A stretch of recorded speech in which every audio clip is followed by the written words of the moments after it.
What's good, YouTube? Welcome back to the channel. I'm Toxic Gaming today, people. Today, I'm bringing you a brand new series to the channel. This is the series where you guys leave a comment in the comment section down below asking me to build your decks, and I will build them.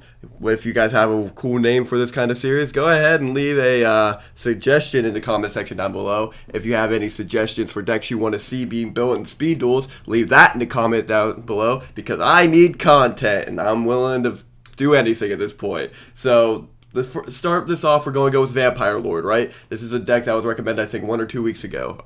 And so this is the idea I came up with for Vampire Lord. This is how I think it can be played in the current meta. If you guys have your own opinions on it, also leave a comment section in the comments down below. I want to see so many comments on these videos. I want to be more involved with you guys. I want to be, more involved with the community as a whole, and so I would love to hear from each and every one of you if you guys would like to talk about some stuff, if you guys would like to see your deck being built, if you guys, have a suggestion for the series. But to start off, we're playing Digging for Gold. This is a NPC skill called David, and Digging for Gold is the skill's name, and all it is just a generic skill that lets you draw 1 by banishing 3 cards from your graveyard. Nothing too special, but used a lot in the current format because we don't have a lot of generic skills that are good. So Digging for Gold is being used a lot more. I think it's very good in this deck, and it doesn't come up too often in some instances, but when it does come up, it is detrimental for you.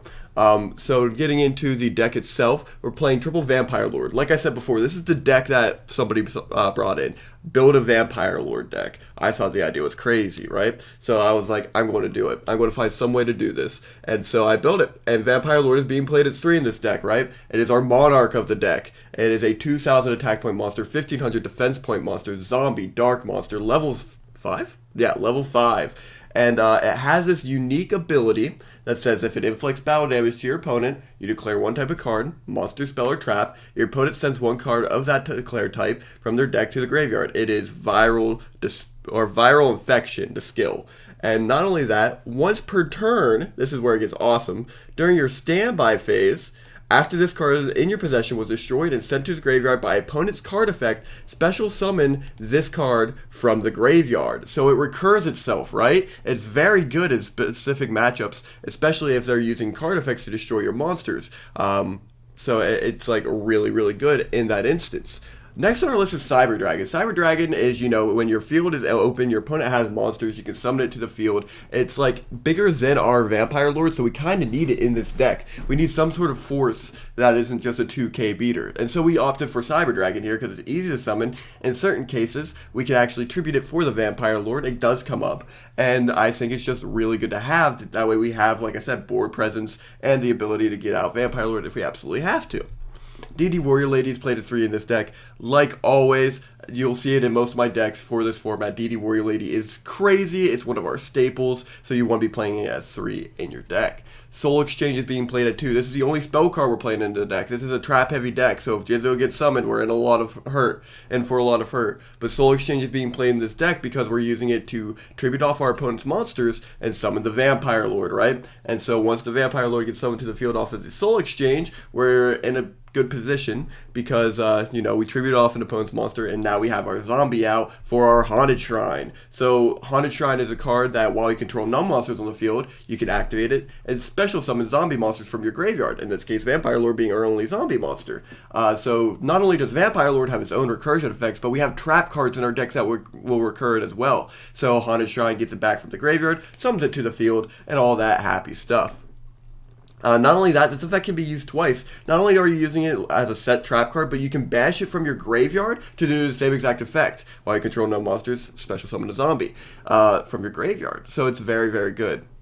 Wall Disruption is a much needed trap card in this deck. If you guys wanted to, you can honestly run this card at 3 if you absolutely wanted to. I like opting for having all my trap cards at 2, except for, my favorite one. And Wall of Disruption is just a really good card, especially in conjunction with Vampire Lord. Because, your opponent attacks into Vampire Lord, you activate the Wall of Disruption, they lose anywhere between 800 to 2,400 attack points, and then you get to send a card from their deck to the graveyard, be it monster, spell, or trap. Go for trap card, by the way. That's usually what I call.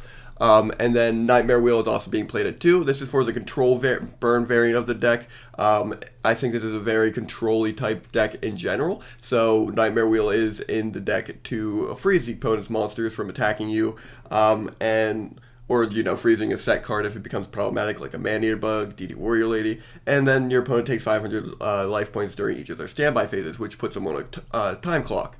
Lastly, Summon the Spirit, arguably the best staple in the game, really, really powerful for the format. Special summons itself as a monster from your spell and trap card zones, and if it's destroyed and sent to the graveyard by battle, you can inflict damage to your opponent equal to the monster's attack points that destroyed it.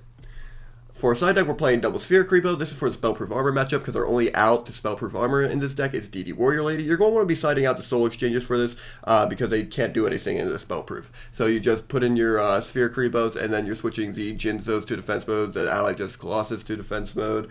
I don't think this works on Beast because I don't think you can activate this card's effect. I think... Who knows? I don't know. Somebody will tell me I'm wrong in the comments.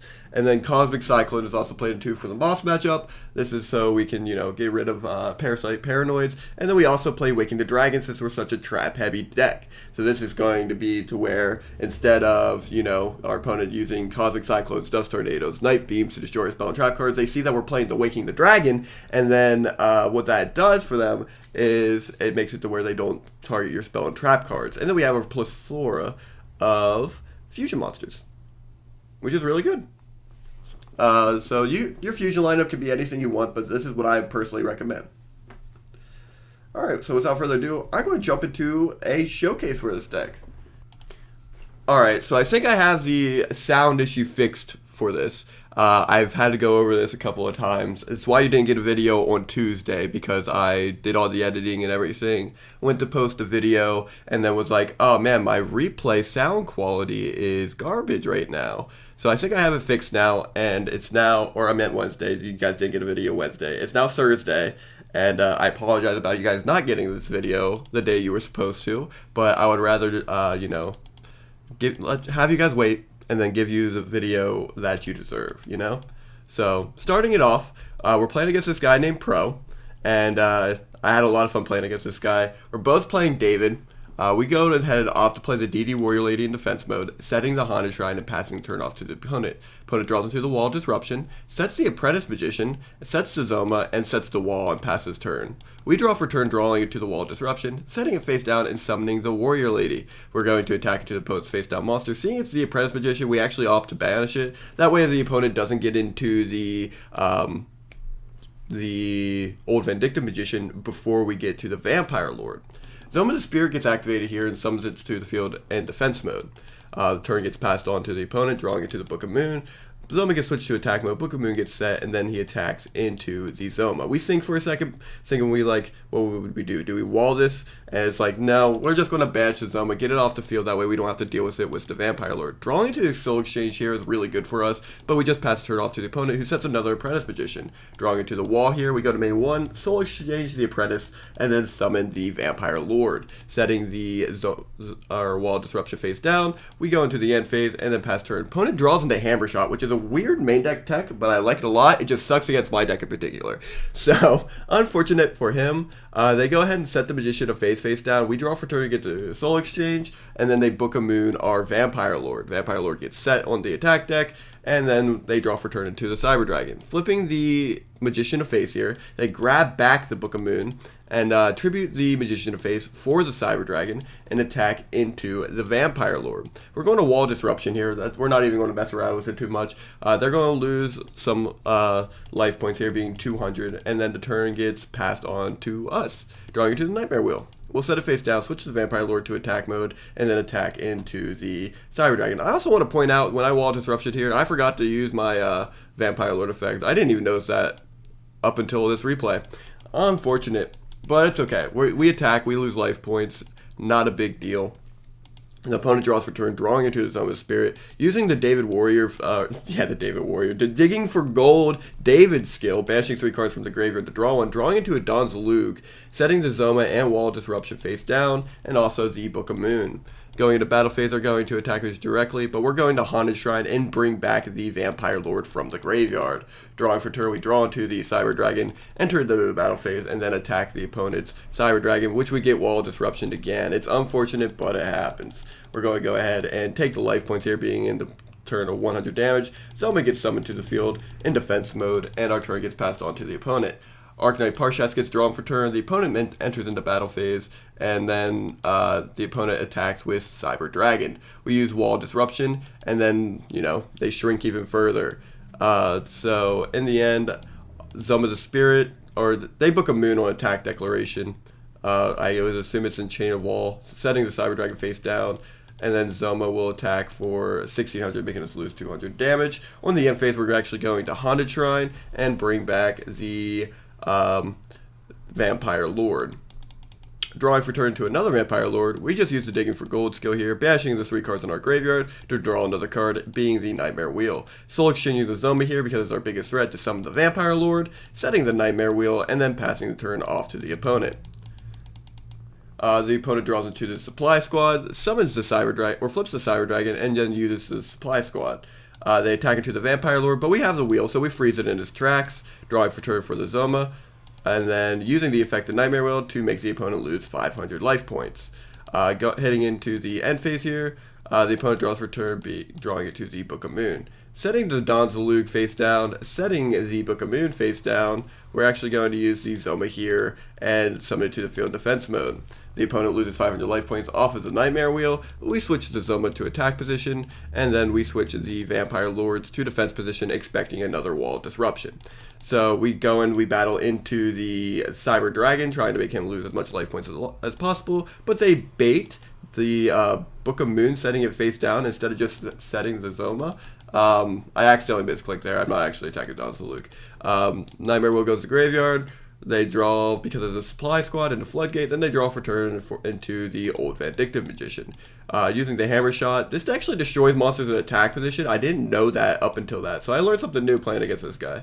And then they tribute Donzalug to summon Arknight Parshas and then set Floodgate Trap Hole. Like, their deck is actually really interesting. Parshas is going to attack into the Vampire Lord. We're going to Nightmare Wheel it, and then freeze it in its tracks. They're going to lose 500 life points during the standby phase. Our Vampire Lords are going to switch to attack position. We're going to set the Haunted Shrine face down, and then battle into the Parshas. Makes them lose 100 life points. Use the effect of Vampire Lord to make them lose a monster from their deck, and then attack directly for another 2,000. Using the effect of Vampire Lord, lose a trap card from their deck. Passing turn off to the opponent, who that draws into a Hammer Shot, setting the Old Vindictive Magician face down, and then setting the turn ending for turn. We draw into our third Vampire Lord, summon the DD Warrior Lady, expecting this to be the Apprentice, and then they're going to Floodgate Trap Hole the DD Warrior Lady face down. We're going to battle into the monster's face down monster, being the Old Vindictive Magician. They're going to have to kill the other Vampire Lord, or they lose the game. Drawing for turn, they draw into Breaker, or drawing off Supply Squad, they draw into Breaker, and then draw into Zoma for turn. Since the Zoma face down, we go standby phase, and then summon back our Vampire Lord from the graveyard, and it gets summoned to the field. Opponent admits defeat there, and we go on into game 2. Now, this game goes a little weird for us, so just letting you know.